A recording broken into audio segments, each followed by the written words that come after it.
I am 27 years old, Annie. Recently, my father, Gilbert, was hospitalized.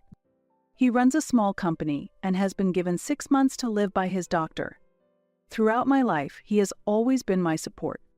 That's why I am still spending time by his bedridden side. During such times, my sister Benny appeared in the hospital room.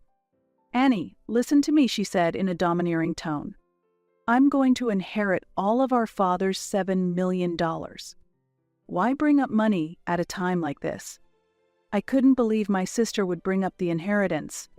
"Shut up, you uneducated fool," she scorned. "She's no longer someone I can call a sister. She has been bullying me since we were children." Benny left the hospital room with a loud laugh. I was so angry I could hardly breathe. "Annie, listen to me," my father said quietly. "I can't leave the inheritance to you." "What do you mean? Are you telling me to submit to her?" I was shocked. "Just listen." Actually, my father began to explain the reason. Looking back, I hardly remember getting along with my sister Benny as a child. Our mother adored Benny, always putting her first. In our lessons, Benny was the priority, and I was always left behind. I spent my time being bullied by Benny and her friends, crying. For no particular reason, Benny and her friends even resorted to violence against me. But my mother always took Benny's side. "There's no way your sister would do such a thing," my mother would insist. But, my sister," I pleaded, but instead of comforting me, my mother would just scold me. The worst part was that I was in the same school commute group as my sister. Even thinking about it now, it was a truly horrible situation. I don't know what Benny told everyone, but because of that, I was harassed by many older students. School was just a place of agony. I liked studying itself, but going to school was really tough. At school, I was bullied by Benny and her followers, and treated like a problem child by the teachers. Every time my mother was called to the school, I would come home to hear harsh words from her.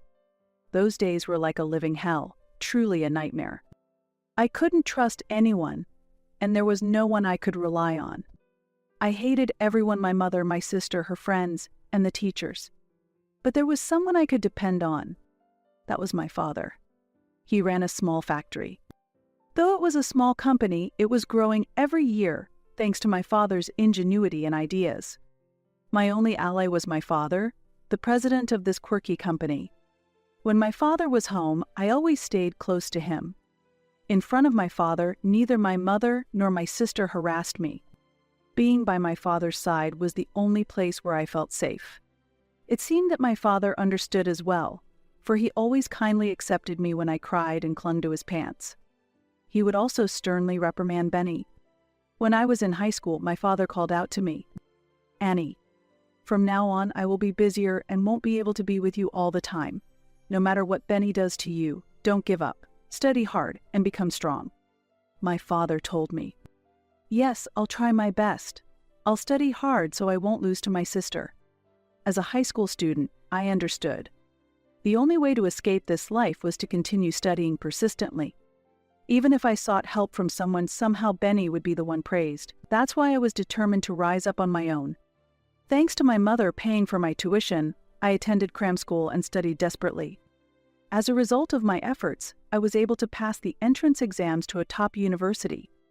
I achieved a higher level of education than Benny, who graduated from a third-rate university that only the rich attend.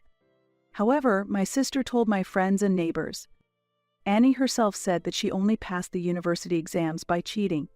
It's really embarrassing to have a sister who doesn't make any effort and gets in through the back door using money. Because of this, my friends drifted away, and the local ladies started to look at me coldly. Despite that, I continued to study hard without being discouraged. I endured the harassment from Benny with patience and did not give in. As a result, I was able to achieve my dream of obtaining a lawyer's qualification. When I became a lawyer, my mother sided with Benny and made snide remarks. "You must have cheated, right? Can you really be a lawyer? There's no way you can do that," my mother coldly said. I decided it was a waste of time to care about their comments and ignored them. That was also a part of my strength. I became mentally stronger, not losing to baseless rumors. Benny, who only has a social standing but no real strength, was very different from me. My father praised me as well. You've done very well, truly admirable. Just like my daughter should be. You can become even stronger, and you are my pride. Then Benny appeared and said, You probably can't do it after all, right? Can you really handle being a lawyer? Since you got your qualification by cheating, you should quit being a lawyer before you cause trouble for others. Hearing this, my father sternly told her, You're the one who just plays around, always gives up easily, and just eats whatever you like, a complete waste. Try to learn a bit from Annie. That scolding from my father worsened the relationship between him and Benny at once. Looking back, that moment was a turning point in their relationship. I was able to stay on the right path because of my father's understanding and support. As a lawyer, I have been building up my accomplishments slowly but surely. I wanted to talk more about my work with my father, but I didn't feel like visiting my parents' home because Benny was there. My sister always had a hard time keeping jobs and would spend her time doing part-time or short-term work, but my mother never said anything harsh to Benny. You don't have to work hard because you'll take over after your father. My mother always coddled Benny like that. Even though I wanted to visit my parents' home, I was concerned about how the neighbors would see me. The neighbors, who still remember the stories Benny made up, are cold to me. So, when I go near my parents' home, I only call my father and we go out to eat, just the two of us. I try not to go to my parents' house unless necessary, but when I have time, I go out to eat with my father or talk to him on the phone. One day, when work was going smoothly, I sent an email to my father as usual, but there was no reply for several days. I wonder if he is too busy with work, I thought, but usually he would reply to an email after a few days. Feeling that something was off, I suddenly received a call from my mother, who usually doesn't contact me much. Your father has been hospitalized, my mother told me. What? I exclaimed in surprise and quickly rearranged my work schedule, rushing to the hospital near my parents' house. When I arrived at the hospital, I found my mother crying. No matter what I asked, she just cried and wouldn't tell me where my father was. So I contacted an employee of my father's company and got the room number. Even in such an emergency, my mother, who dislikes me, wouldn't tell me anything, and I was frustrated by the petty and self-centered emotions of people. Dad, it's Annie. May I come in? I quietly opened the door to the hospital room and entered. There, my father lay emaciated, and there was no one else in the room. Your mother just left. You came at just the right time. Dad, what happened? I was shocked by my father's frail appearance. Who told you the room number? My father asked. I got it from someone at your company. I see. Don't worry, I'll be all right. I'll be back to work soon, he said while coughing, but he didn't look like he could return to work anytime soon. As I was about to leave the hospital room, a doctor approached me. Are you his daughter? Yes, I am, I replied. The doctor took me to another room and explained my father's condition in detail. We found cancer. He has about 6 months to live, the doctor said. Hearing those words, I was lost for words and left the hospital. Since then, I have tried to adjust my work schedule to visit my father as often as possible. Day by day, my father continued to lose weight, and it was clear that his already slim body was becoming even more emaciated. It was obvious at a glance that his condition was not normal. One day, when I went to visit my father, my sister Benny happened to arrive at the same time. I unexpectedly ran into her. Why is the low-educated Annie here? Benny said. I wanted to scream back, who's the low-educated one here? But I held it in. Thinking about Benny, who stays at our parents' home doing nothing but playing around, made my anger boil. As I struggled to contain it, my weakened father groaned. Stop it, Benny. What are you doing here? I'm in this condition, and I don't have any money left to give you, my father said. Did you come here to get money even though Dad is like this? I can't believe it. That's really terrible. I screamed inwardly. I had a lot to say, but Benny spoke first. Listen carefully, Annie, she said with a domineering attitude. I'm going to inherit all of Dad's $7 million, and I won't give a single dollar to you. Also, you should renounce your inheritance. I will take over Dad's company, so don't worry. I was so dumbfounded by this that I was at a loss for words. discussing money in such a situation without any concern for our father's health. Benny left the hospital room laughing.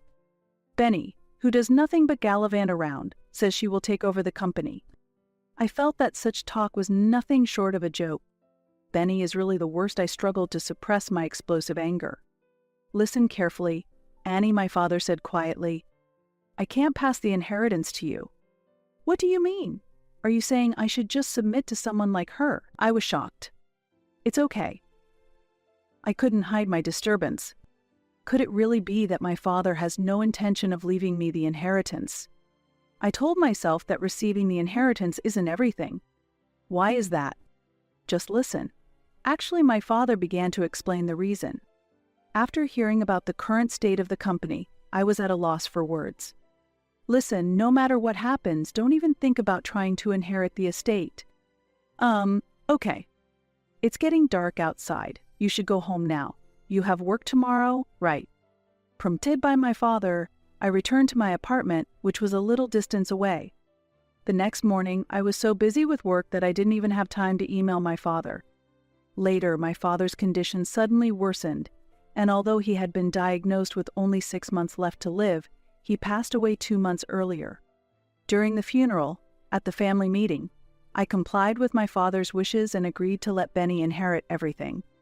I confirmed the will with the lawyer in charge, and it too stated that all the inheritance should go to Benny. Hearing this, not only Benny but also my mother blamed me. A cunning person like you could never handle being the president of the company. That's right, both the company and the inheritance are all mine. Unfortunately for you, you'll be poor from now on. Benny continued. They said this without even knowing how much a lawyer earns. I left my parents' house in dismay. I probably won't return there ever again. The house had an air of neglect about it. I participated in my father's funeral only minimally and returned to work the same day. One day during work, I received a call from an unfamiliar number. It wasn't a number from any client, so I didn't answer the phone. I had a pretty good idea who it might be. It was probably Benny. However, I was curious how she found out the main number of the law firm I worked for. One day, Benny did call through the main office number, but I was extremely busy at the time, barely having time to eat. Who could it be at such a time? I wondered as I answered the phone, only to be greeted by yelling from the other end.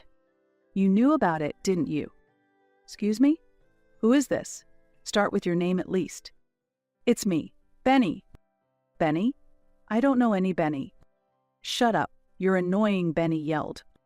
So, what do you want? I'm busy. You knew Dad had debts, right? What does it matter if I knew?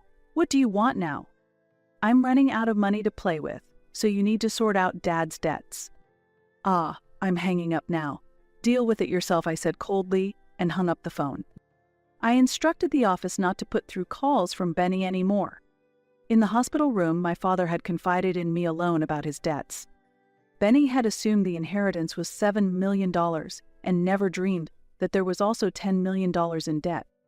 Inheriting an estate doesn't always mean receiving only assets. Debts are inherited as well. Benny, being short-sighted and careless, was only focused on the inheritance and had not considered the debts at all. Perhaps my father had tried to discuss the debts.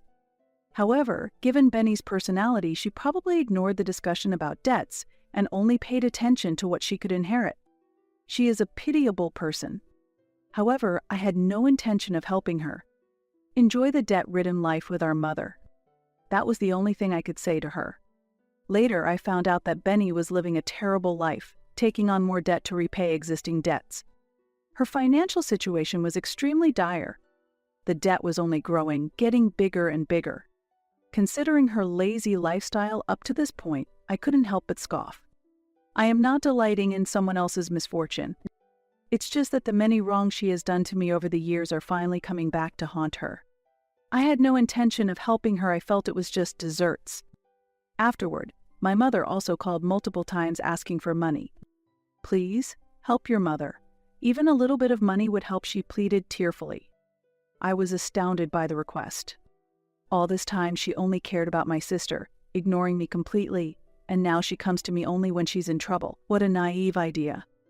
I instructed my office not to forward any calls from my parents' home, and I blocked my sister's and mother's numbers on my mobile phone. I even made sure that calls from public phones wouldn't connect. Nevertheless, they somehow changed numbers and called me repeatedly. It was as if they were standing on the edge of a cliff, screaming for help because they were about to fall. But I did nothing. In fact, I felt like I was saying goodbye and pushing them off the cliff. I never imagined that what my sister had done to me over the years would come back to her in this way. Later, another piece of news arrived. Incredibly, Benny was being sued by former employees of my father's company. The reason was unpaid wages. Benny had not paid the employees for 2 months. She must be cornered by her debts. It was a disaster waiting to happen. Moreover, the employees wanted to hire me as their lawyer. "Annie, you are diligent and honest. You're the only one we can rely on. Please do something about that, Benny," they said. I saw this as an opportunity and decided to protect my father's cherished company. I took legal action and removed Benny and my mother from the company. As we left the courtroom, the two of them called me a traitor and stormed off. Following the employees' wishes, I temporarily took on the role of the company's president. Originally, I planned to appoint someone as president immediately and focus solely on my legal career, but the employees said this: "We don't trust anyone but you, Annie. You're the one who protected us and the company. Annie, you're our leader." I was simply following what was said, but I didn't feel bad about it, and decided to quit being a lawyer and take over my late father's business. I've always liked manufacturing, but I never imagined I would take over my late father's business like this.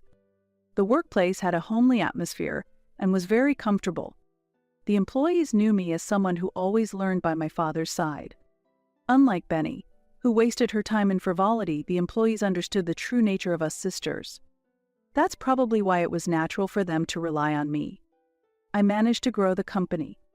Having knowledge of the law also helped, and without major issues, the company smoothly progressed as a subcontractor for various other companies.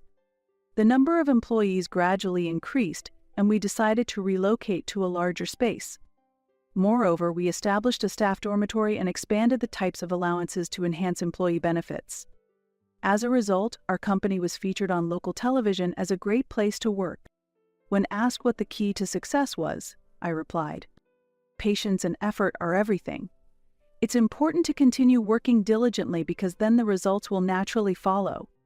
I focused on developing our employees, which has helped the company grow. Although I was fulfilled in my work as a lawyer, I find even greater satisfaction in what I'm doing now.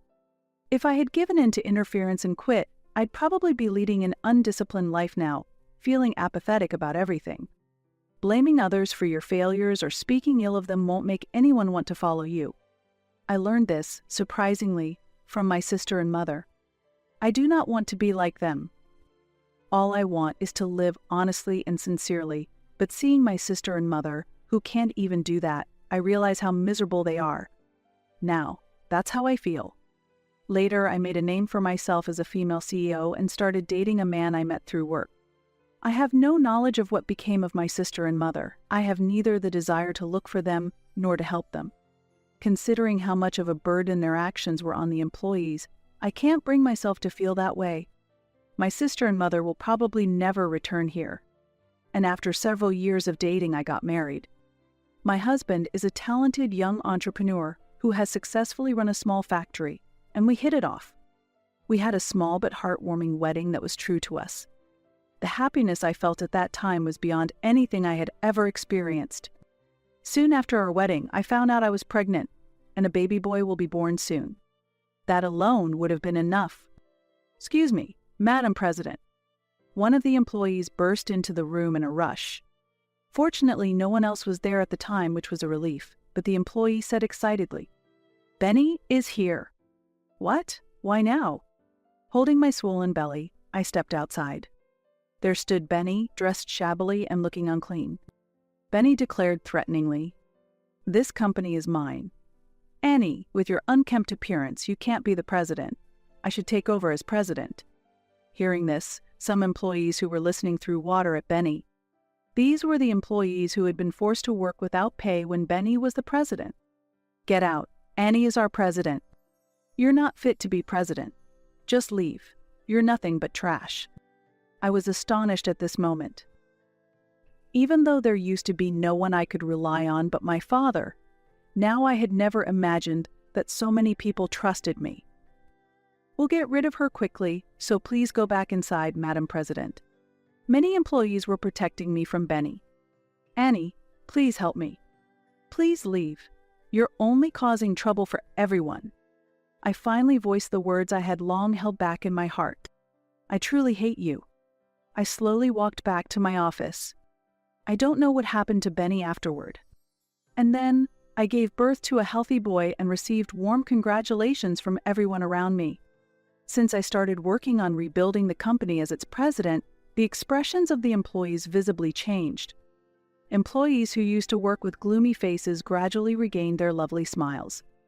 Once, an employee who had worked with my father came to me and said, "President Annie, we all really love you." The moment I heard those words, my heart warmed and I was filled with emotion. Despite not receiving enough recognition even from my own family before, now I am trusted and loved by so many colleagues. My heart was filled with gratitude and joy at this fact. Thank you so much. However, this achievement isn't solely my own. It has been possible only because of the continuous support and cooperation from each and every one of you.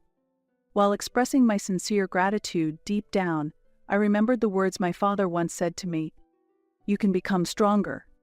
Back then I heard them just as words of encouragement, but now I realize that my father's words have become reality.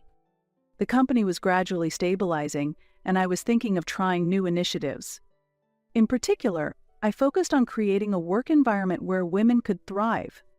As specific measures, we enhanced our maternity leave policy and introduced a flexible work schedule to make it easier for employees to work freely. Furthermore, as part of our support for parenting, we also established an on-site daycare. These initiatives have attracted attention both internally and externally, and are especially appreciated by our female employees. Thanks to you, Madam President, I can continue working even after having children, one female employee told me with emotion in her voice. Tears of gratitude welled up in her eyes, and in that moment, I deeply felt the significance of my role as the president of the company. Being president had become about more than just sustaining the company. Seeing how company policies directly improved people's lives and guided them towards a better future was an immense joy, and brought a profound sense of responsibility. However, this journey hasn't been entirely smooth sailing. Once an employee who had worked with my father approached me and said, "President Annie, we all really love you." At that moment, I felt a warmth in my chest and was overwhelmed with emotion. Despite not getting enough recognition from my own family, now I was trusted and loved by so many colleagues. This fact filled my heart with gratitude and joy. Thank you very much. However, this achievement is not solely my own. It has been possible because of the relentless support and cooperation from each one of you. While expressing my sincere gratitude, I remembered the words my father had once said to me, "You can become stronger." At the time, I took it as just words of encouragement, but now I realize that my father's words have become a reality. The company was gradually stabilizing, and I was thinking about new initiatives. Especially, I focused on creating a work environment conducive to women. At the company, we implemented more comprehensive maternity leave and introduced flexible working hours to make it easier for employees to manage their schedules. We also set up a daycare center as part of our parenting support. This environment garnered attention both inside and outside the company, and it was particularly well received by our female employees. Thanks to you, President, I can continue working even after having children. One female employee told me with a trembling voice filled with emotion. Tears of gratitude appeared in her eyes, and at that moment, I deeply felt the significance of my role as the president of the company. The job of a president had become more than just sustaining the company. Seeing how company policies directly improved people's lives and guided them towards better futures was an immense joy and brought a profound sense of responsibility. However, this path hasn't been entirely smooth sailing. In particular, as a young female president, I often faced opposition and criticism from traditional viewpoints within the industry. Is it really okay to have such a young female president? And she'll probably give up soon, were negative comments that occasionally reached my ears. Yet, no matter the criticism, I was never discouraged. I remained strong because of the importance of perseverance taught by my father and the experience I had gained from my efforts. During this time, I was unexpectedly contacted by the local Chamber of Commerce. "President Annie, could you give a talk at our place? We are running a program to support female entrepreneurs." The request was so sudden that I hesitated at first about what to answer. However, upon reflection, I grew increasingly convinced that my accumulated experiences could be valuable to women who were aspiring to start their own businesses. Moved by this thought, I decided to accept the invitation to speak. On the day of the event, as I entered the venue, many women sat with faces full of anticipation. I took this opportunity to honestly share my past experiences. Specifically, I talked about my complex family background, the criticism and difficulties I faced from society, and how I overcame each of these challenges. After the talk, a woman hesitantly approached me. "Actually, my family is opposed to me starting a business. But hearing your story, President Annie, I've decided not to give up," she said. I remembered the similar situations I had faced myself and told her, "You'll be okay. Value the people around you who support you, and keep believing in yourself." This simple advice, born from my own experience, made me realize that running a company is not my only role. I feel my presence and efforts can be a source of hope, especially for women facing difficulties. And gradually, my efforts began to be recognized by society. During this time, a large envelope was delivered to my office. Inside was a certificate of recognition from a local economic organization. The certificate read, "In recognition of your contributions to the development of the regional economy as a female executive, and for giving courage and hope to many people, especially women." The moment I saw the words on the certificate, I was moved to tears. If my father were watching from heaven, I truly felt he would be proud of what I had